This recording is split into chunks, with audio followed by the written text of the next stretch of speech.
నమస్తే. Welcome to Andhra Prabha. నేను Nageswari.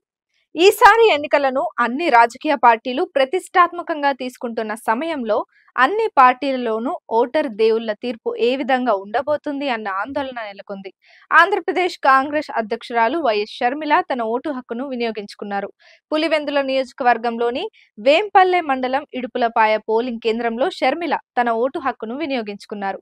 YS షర్మిలతో పాటుగా బ్రదర్ అనిల్ కుమార్ తన ఓటు హక్కును వినియోగించుకున్నారు. ముందుగా ఇడుపులపాయలో తన తండ్రి వైఎస్ఆర్ సమాధి వద్ద నివాళులర్పించిన అనంతరం వైఎస్ షర్మిల, బ్రదర్ అనిల్ కుమార్లు ఇద్దరు పోలింగ్ కేంద్రానికి చేరుకున్నారు.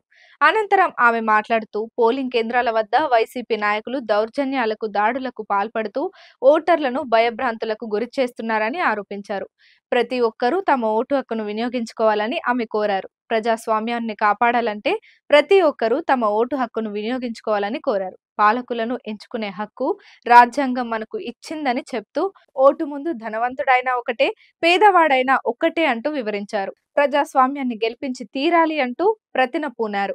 రైల్వే కోడూరులో వైసీపీ అభ్యర్థిపై చర్యలు తీసుకోవాలని ఈసీని కోరారు. అధికారులు, పోలీసులు నిస్వార్థంగా పనిచేసి ప్రజాస్వామ్యాన్ని కాపాడుకోవాల్సిన బాధ్యత ఉందని కోరారు.